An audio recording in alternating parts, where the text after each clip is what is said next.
اعوذ باللہ من الشیطان الرجیم بسم اللہ الرحمن الرحیم الحمد للہ رب العالمین والصلاة والسلام علی محمد وعلى آلہ الطیبین الطاہرین اما بعد قال اللہ تبارک وتعالی فی القرآن المجید یا ایہا الذین آمنوا کتب علیکم الصیام کما کتب علی الذین من قبلکم لعلکم تتقون۔ ناظرین کرام، سرزمین نجف اشرف بارگاہ ملکوتی امیر المومنین علی بن ابی طالب علیہ السلام سے ایک بار پھر نجف میڈیا پر پروگرام مہمان خدا کے ساتھ حاضر خدمت ہے آپ کا میزبان صابر حسین سراج۔ ناظرین کرام، یہ ماہ مبارک ہمارے لیے خدا متعال کی عظیم نعمت اور رحمت کا مہینہ ہے۔ اس مہینے میں ہم کسی اور کے نہیں بلکہ ہمارے خالق کائنات کے دسترخوان پر مہمان ہیں۔ یہ وہ مہینہ ہے جس میں خدا متعال کی رحمتوں کی برسات ہو رہی ہے اور خدا کی مغفرت کے دروازے ہمارے لیے کھلے ہوئے ہیں۔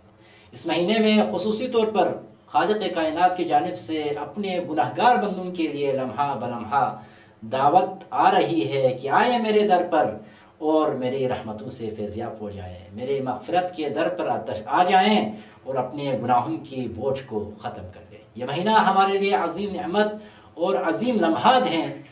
ممکن ہے اس مہینے کی اگر ہم اس اہمیت کو نہ سمجھیں اور اس مہینے میں اگر ہم اپنی گناہوں کی بخشش نہ کروائیں اور ان کے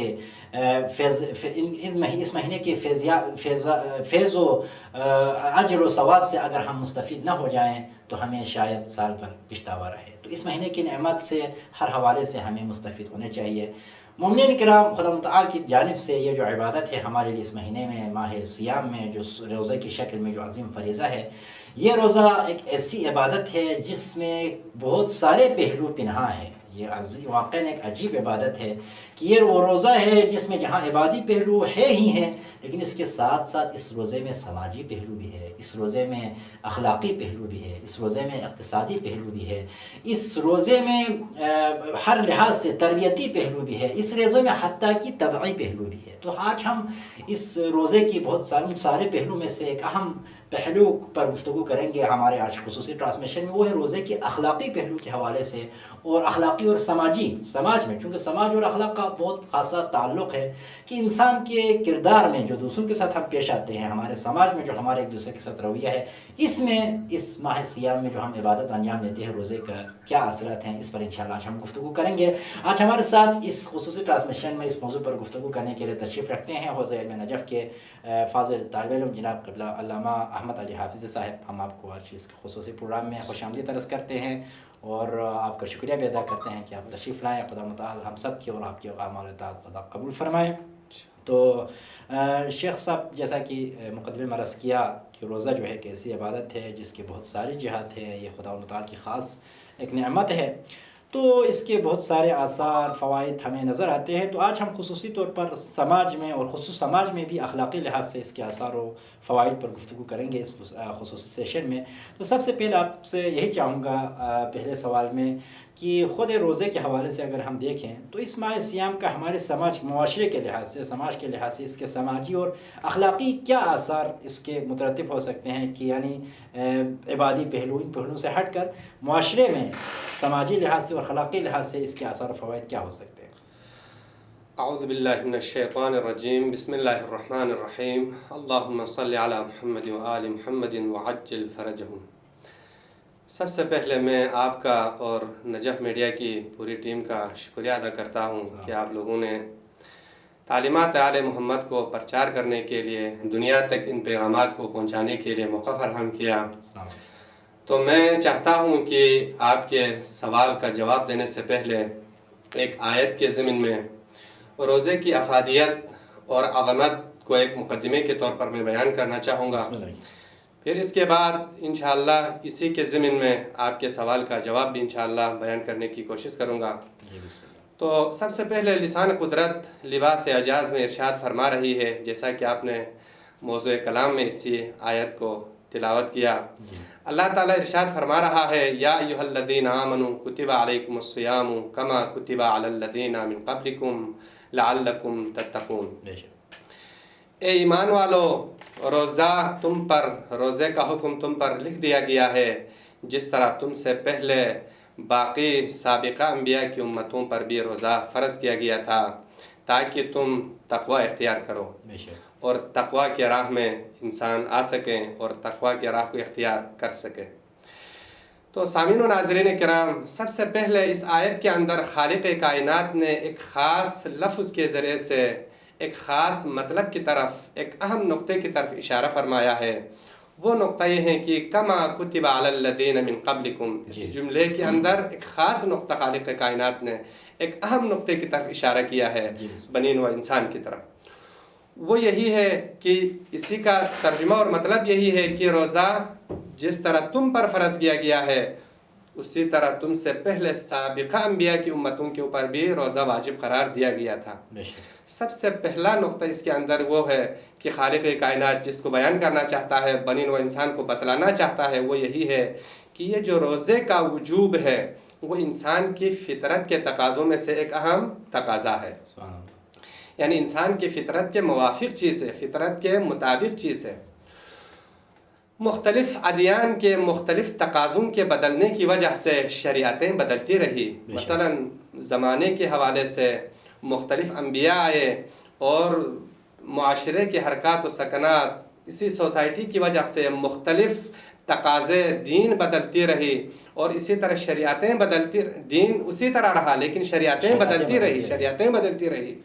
لیکن جو چیز انسان کے فطرت کے مطابق ہے وہ کبھی بھی نہیں بدلی۔ تو انہی چیزوں میں سے ایک کیا ہے؟ انسان کا روزہ ہے۔ یہ جو فاقہ ہے یہ روزہ ہے جو انسان کے فطرت کے عین مطابق ہے، فطرت کے تقاضوں میں سے ایک تقاضا ہے۔ اسی وجہ سے روزے کا وجوب سابقہ انبیاء کی امتوں کے اوپر بھی نافذ رہا، یہ وجوب اللہ تعالیٰ کی طرف سے ان پر بھی آیا اور ہمارے اوپر بھی اللہ تعالیٰ کی طرف سے یہ حکم آیا ہے۔ لہٰذا روزے کا جو وجوب ہے انسان کی فطرت کے مطابق ہے، فطرت کے مخالف کوئی ایسی چیز نہیں ہے۔ لہٰذا ہم روزے سے ہیں تو پھر ہم روزے سے ہونے کی وجہ سے ہم کسی کو تکلیف نہ دیں، ہمارا وجود کسی کے لیے تکلیف اور کسی کے لیے مشکل کا سبب نہ بنے، اس لیے کہ روزہ ہماری فطرت کے مطابق ایک حکم الہی ہے۔ اللہ تعالیٰ نے جس طرح سابقہ امت کے اوپر واجب قرار دیا گیا ہے اسی طرح ہمارے اوپر بھی اس کو واجب قرار دیا گیا۔ یہ پہلا نقطہ ہے۔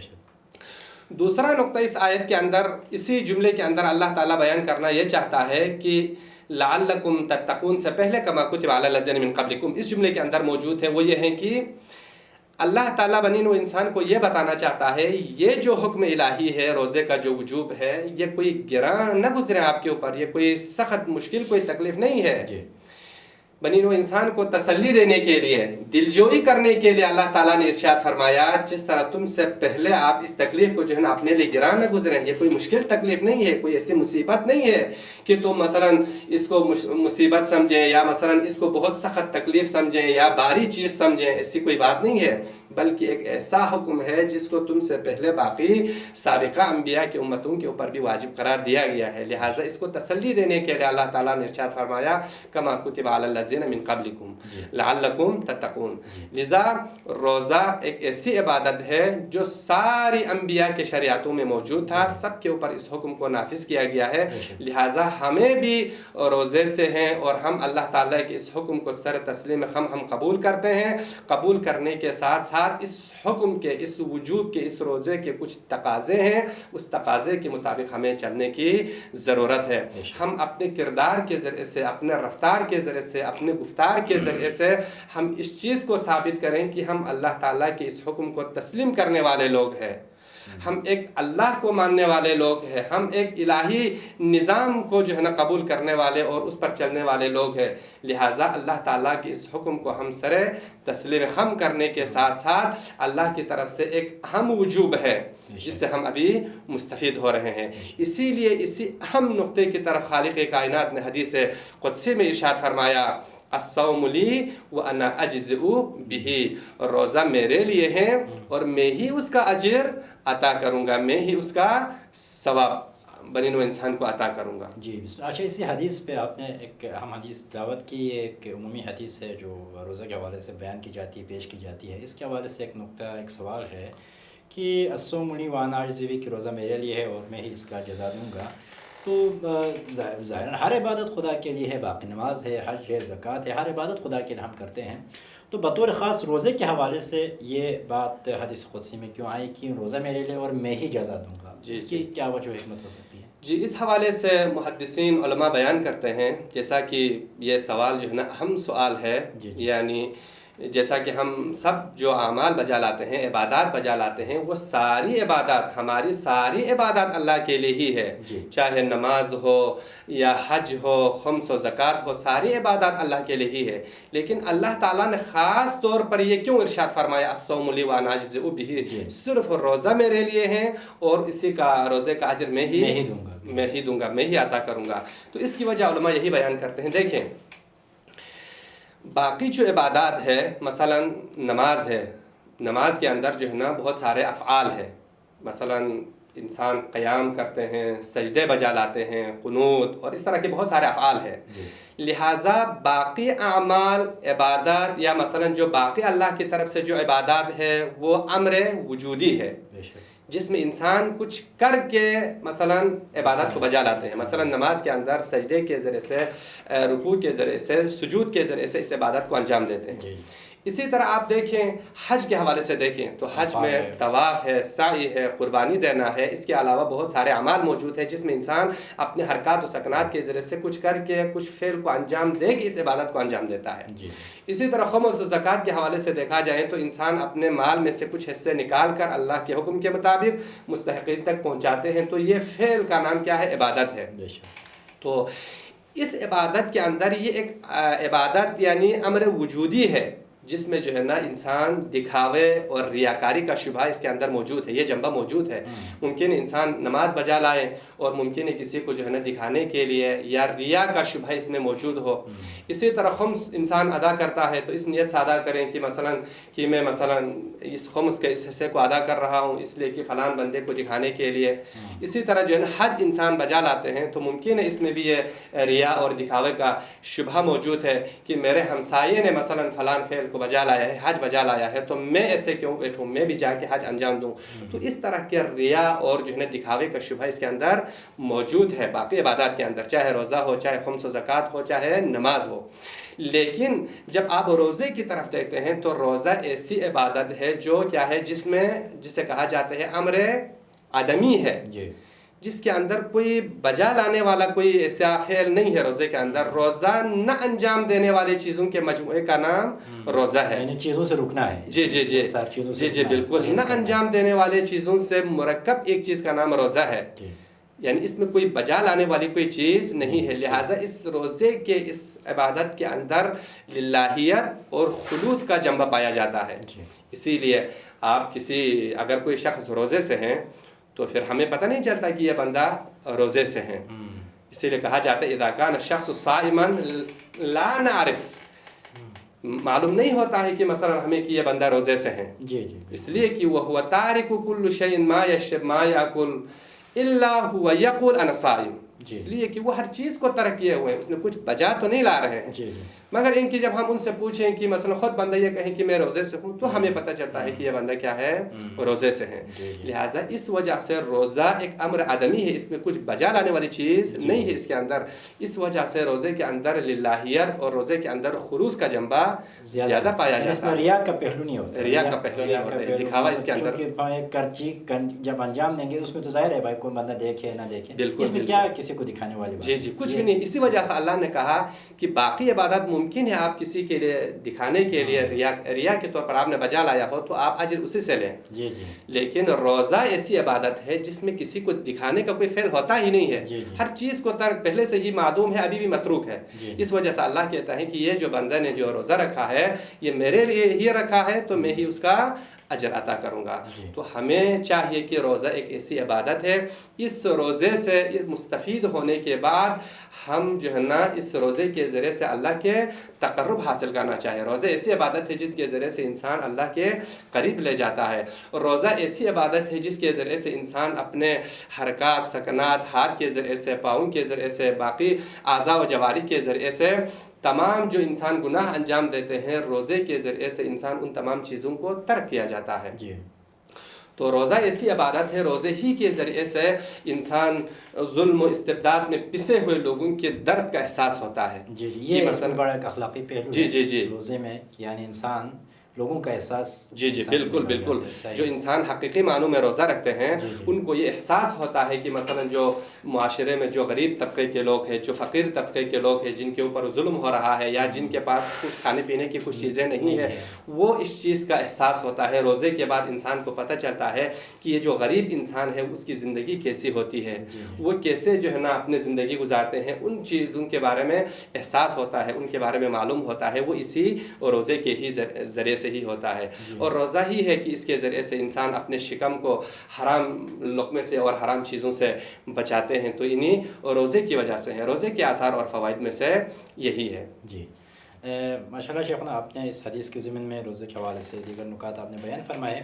تو چونکہ آج ہم ویسے اسپیسیفک گفتگو اخلاق کے حوالے سے کرنا چاہ رہا تھا، اخلاقی اور سماجی حوالے سے، تو آیا روایات میں روزے کے حوالے سے جو روایات ہیں معصومین علیہ السلام سے جو منقول روایات ہیں، ان میں روزے کی اخلاقی فوائد کے حوالے سے یا اخلاقی آثار کے حوالے سے کوئی روایات اگر ہم معصومین علیہ السلام کی زبانی ہمارے لیے پیش کریں تو آپ جی، اس حوالے سے اگر ہم دیکھا جائے تو بہت سارے روایات ہے اور آیات بھی موجود ہے جو اس بات کو بیان کر رہی ہے. لیکن وقت کے تقاضے کے مطابق میں چاہتا ہوں کہ ایک دو روایات کی طرف اشارہ کر کے اس مطلب کو بیان کر کے میں اپنے گفتگو کو سمجھنا چاہتا ہوں.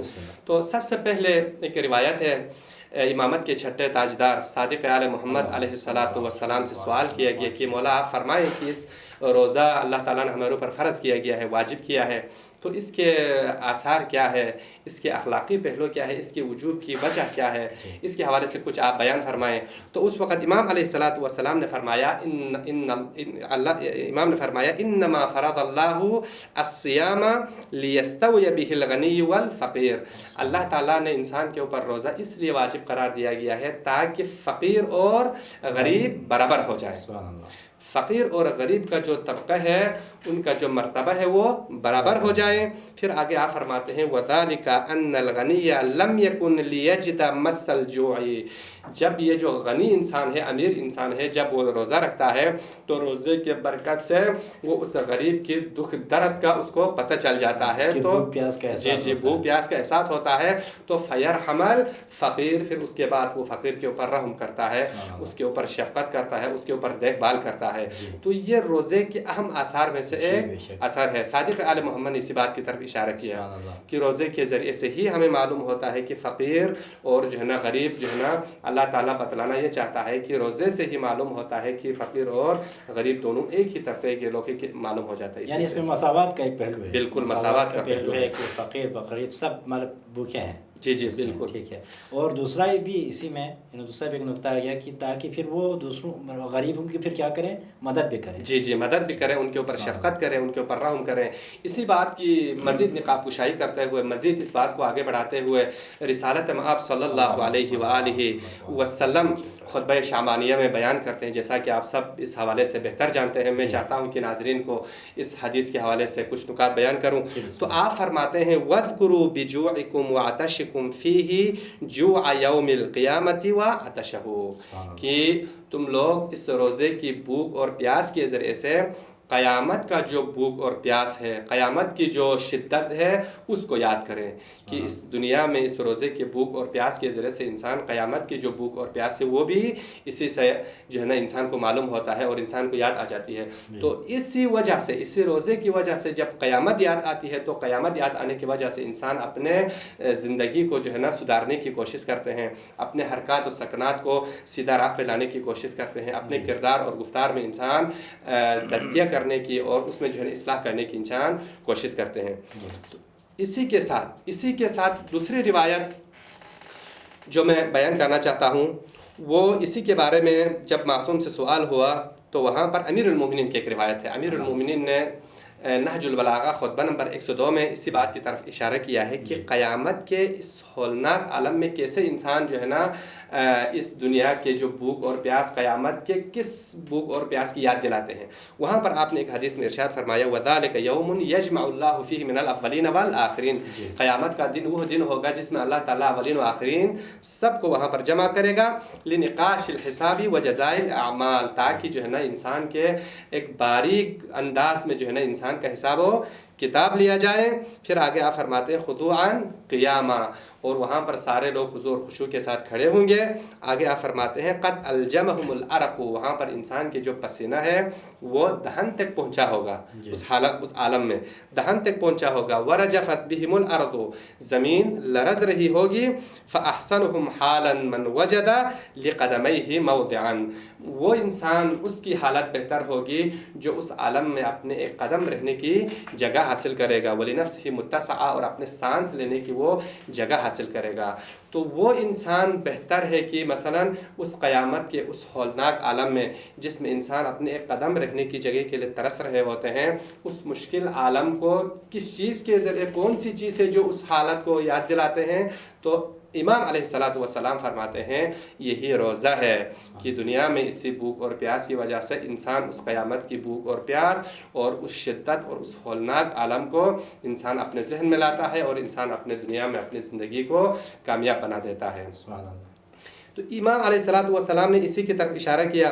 اس کے علاوہ بھی روزے کے بہت سارے آثار ہیں، اور ان میں سے بہت سارے احادیث اور بھی موجود ہے، اور طبی جو ہے نا آثار بھی موجود ہے. مثلا بہت ساری بیماریوں کے لیے یہ روزہ جو ہے نا شفا ہے، اور روزے کے اندر یہ دوا موجود ہے. تو ہمیں معلوم ہوا اس روزے کے ذریعے سے کہ روزہ اللہ تعالیٰ کی طرف سے ایک ایسی عبادت ہے جو فقط ہم پر فرض نہیں کیا گیا ہے، بلکہ سابقہ انبیاء کی امتوں کے اوپر بھی روزہ فرض کیا گیا تھا، اور تمام انبیاء کی شریعتوں میں بھی یہ روزہ موجود تھی.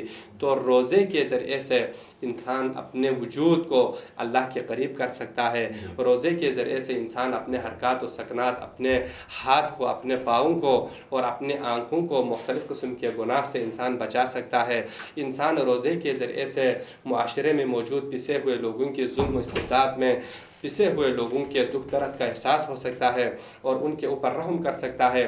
اور انسان اسی روزے کے ذریعے سے قیامت کے دن ہماری قیامت کے جو اعمال ہے، یا مثلا قیامت میں جو انسان کے کام آتے ہیں، ان تمام چیزوں کو اسی روزے کے ذریعے سے یاد آتے ہیں، اور انسان اس چیز کے ذریعے سے اپنے آپ کو کامیاب بنا سکتا ہے.